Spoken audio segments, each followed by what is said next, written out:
kinds of stuff. TarylFixesAll.com. Pick yourself up something today, and there's your dinner. Pterodactyl here. Today's video is going to be on this here John Deere X304 four-wheel steer. And the reason this is in the shop is it's making a horrible grinding noise. And it was in here 2 years ago, and it was making a horrible grinding noise. And I'm going to tell you why it's making that horrible grinding noise. All right, let's fire it up, fire it up, fire it up.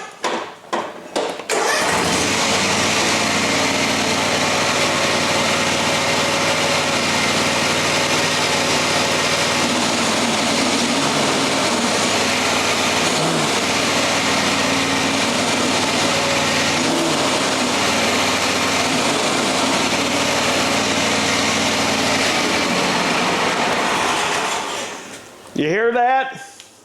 You know what that is? Did you see what it was that's making that noise?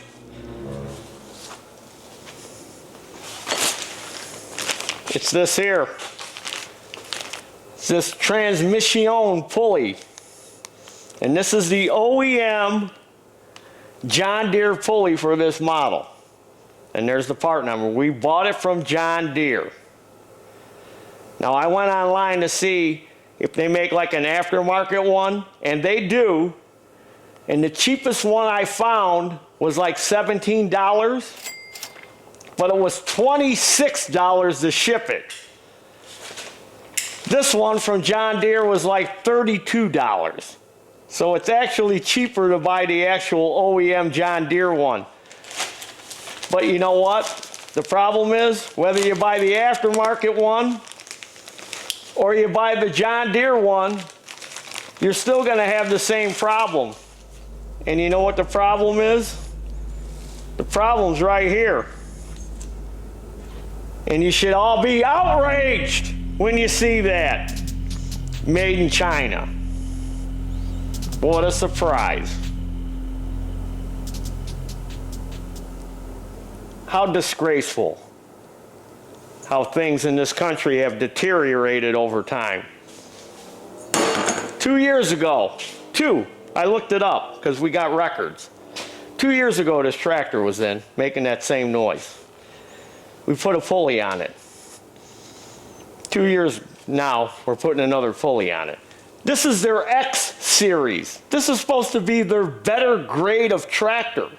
I thought, when I would tell customers, you don't want that box store tractor. You want to get the better one, the X series. Yeah, ain't no better. Even though you're paying a lot more money for it. More garbage. Shameful. To me, it's shameful. I'm just so sick of this industry right now. I'm so glad that I'm going to be retiring in a couple years. Because I'm just sick of this industry and how they are and how it's just all greed driven. Stop with the greediness. Let's get back to where we should be. Let's build quality products. Let's not build this stuff like it's a washing machine or a refrigerator. Remember washing machines and refrigerators? They would last 25, 30 years. You know what I'm talking about, grass rats. You're going to tell me in the comments too how you had washing machines and dishwashers and refrigerators and furnaces and hot water heaters that last 30, 40 years. Now everything is disposable. This is the trend, and I hate it. And I'm disgusted and I'm sick of it. But what are you going to do? You can't buy anything better. Hey, I want to buy something better. You can't buy anything better. You may pay more for something. Doesn't mean it's going to be any better. So we're going to change this pulley. And I'm going to show you what it's going to take to do it. And we're going to put this crappy pulley on. And in 2 years, it's going to be back again. So the problem is the splines. It's splined, which is supposed to make it stronger, and it wallows out. It strips out. Now the shaft coming out of the transmission is hardened, but this is just a soft steel pulley. So what happens is it gets a little bit of play in it, and then it just strips out. And then it just starts stripping on there. And the only way they hold it on there is with a snap ring. You know what would be better instead of a snap ring? Is if the end of the shaft was threaded. So that way, if you put this spline on the shaft and you tighten it with a nut, at least you're putting some kind of pressure on it. You know what kind of pressure they put on this? They put a wave washer underneath the bottom of it, a spring washer, which is supposed to put a little bit of spring tension against the snap ring. Garbage. If they put some kind of pressure on it, bolted it down, like a lot of the other cheap tractors that have pulleys on the transmissions, they got a nut on there that tightens it to the transmission, not a snap ring. So it gets a little bit of wiggle in there from going forward and backwards, and then it just strips out. Just strips all them splines out. So now I'm going to show you how to replace this pulley on this transmission. So right here is a spring that holds the tension on the belt. And this spring doesn't really have a lot of tension on it. So if you got a pair of long handled needle nose pliers, you can grab it and take it off. But of course you don't want it to shoot way up underneath there like I just did. But you can pull it back to a spot where you can get at it. I just reached in there with my hand and grabbed it with my finger because I ended up letting it go. And another thing you want to do is you can turn the steering wheel to get this arm out of the way. So I'm going to turn the steering wheel.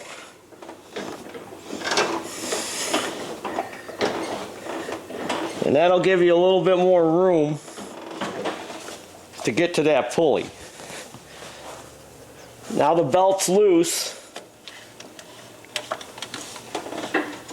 and we could take the belt off.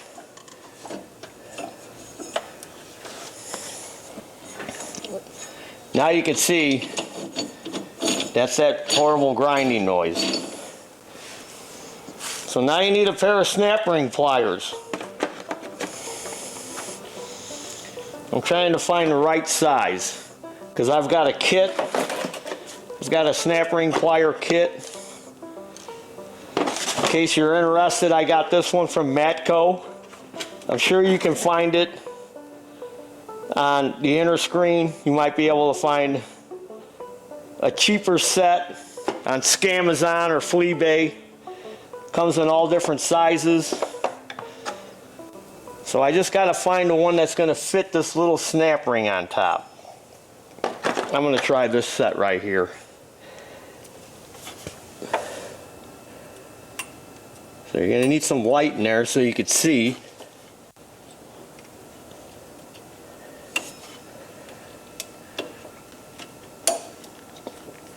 And you got to hook it into those little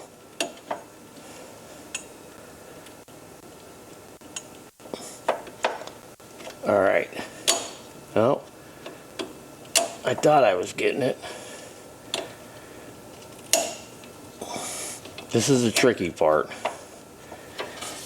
I can hold down on it because I can't get it. I can't get it off. I may have to end up putting a new one on there. Alright, I got it to hook on. And I'm just gonna overstretch that snap ring.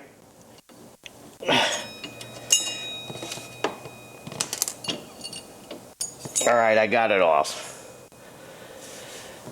But I basically had to ruin it to get it off of there.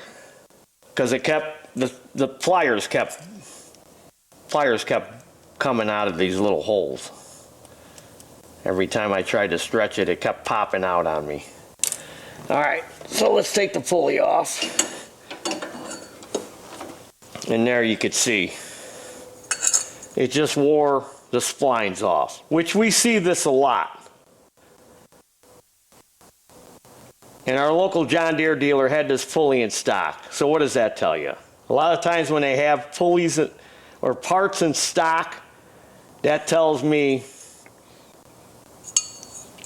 they're being replaced a lot.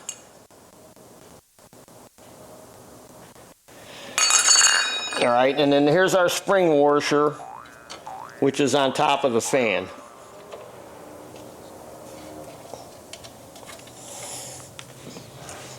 So I went, because I got a snap ring assortment, so I went and got me a new snap ring to put on there. And then we'll put the new pulley on. Now, you're probably wondering, is it going to matter which way it goes?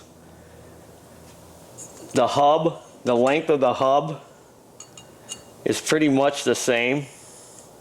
It's just a little fatter on one side than the other. So it's probably not going to matter which way it goes on. That's basically the hub length right there. It's the same. It's just one end is a little heavier than the other. This is a little bigger in diameter than this. And it really doesn't tell you which way it goes on. But I'm going to put this heavier end, I'm going to put that down. So you want the made in China and the part numbers and all that facing up. Again, I don't know if that's really going to make a difference because it's heavier. Maybe it can absorb more torque. I don't know. And then we got to push down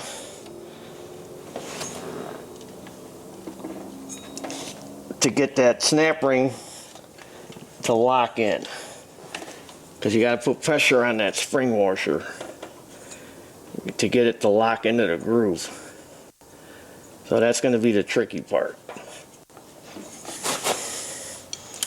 So I'm gonna get a socket, a little socket to put on top.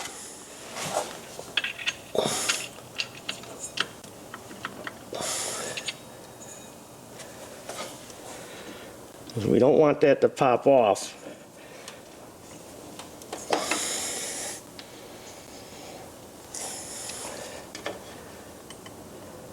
Like I said, this is the only, because you got to put pressure on that.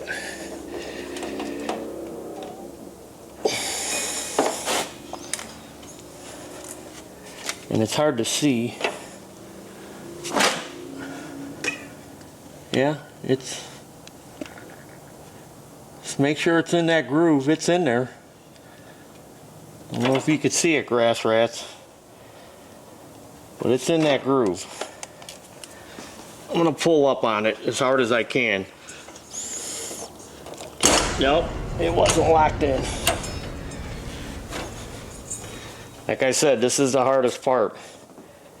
Putting pressure on that spring washer.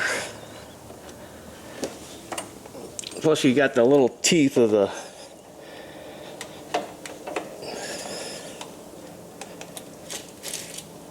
especially when you got a cameraman over your shoulder, it's a little more difficult to try to show you.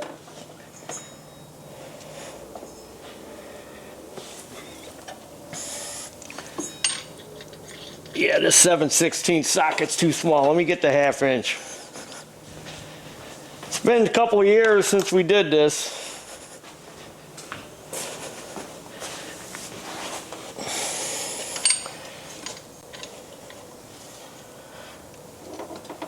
There we go.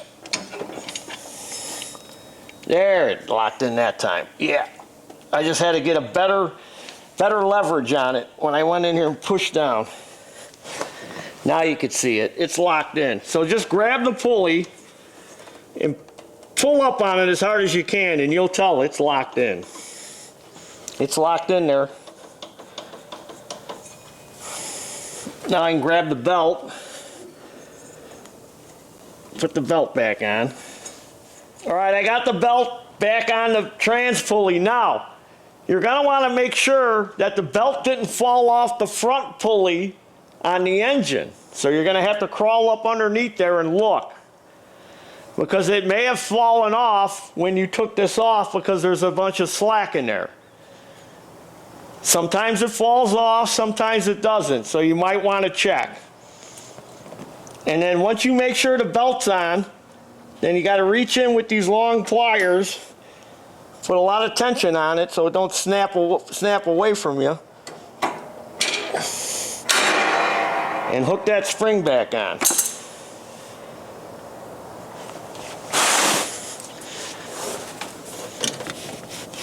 And then kind of check and see, and I think we're good. I think we're on.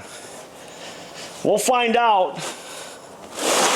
Because when you go to start it and run it, if it don't move, then the belt's off one of the pulleys. All right, so now we're gonna, as Elkskin says, fire it up, fire it up, shut up! Woo!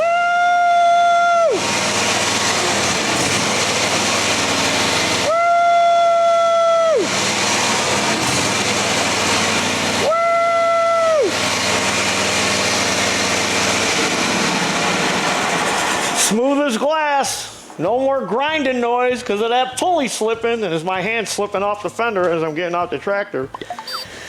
So there you have it, grass rats. That's what it takes to change that cheap pulley. Make sure you got that spring washer underneath there. That's important, but somewhat important, because the pulley still wore out, whether it's under there or not. And it wore out again after 2 years. You know why? Because they make everything cheap nowadays. I wonder what this would have cost if you took it to John Deere and had them change that. I wonder if they would have did what I did and changed it through the back of it, because it didn't take too long. Knowing them over there, well, I looked in the book. I looked in the John Deere manual, because I'm a trained technician, and it said that I had to pull that transmission, change that pulley, and put it all back on there. They said it was going to take 6 hours to do all that at $120 an hour plus the pulley, and it said in there that they're going to buy me lunch, so you owe me, I don't know, $800 change that pulley on that X300, because this is an X300. This ain't the cheap ones, even though it looks like a cheap one. It's not a cheap one. Yeah, right. This stuff is all garbage, in my opinion. I don't know what to tell people anymore. We get hundreds of emails a week. What do I buy? What do I buy? What do I buy, Taryl? Don't buy anything. Buy a goat. You want to cut your grass? Buy a goat. It'll cut it nice and even, and they just poop little tiny, like pebbles. It looks like Cocoa Puffs. That's what they poop out, Cocoa Puffs. That's what you need to get. So, if you like this video, follow me on Facebook, Instagram, TikTok. Come on, follow me. Go to our web store, check out what we got there. We got all kinds of stuff. Got this new hat. You know where this hat would look good? On your noggin. Check it out. The bolts are stripes and the nuts are stars. That's what you need. And we also have a koozie. What did I do with my koozie? I got a koozie here somewhere. Here it is. Got the same thing on the koozie. And then on the other side says, there's your dinner. Because I know a lot of y'all drink your dinner. You're on a liquid diet like I am. We're all on a liquid diet. And as always, there's your dinner. Woo! Woo! Fixing another one! Another crappy tractor fixed again. Let's see how long this one lasts.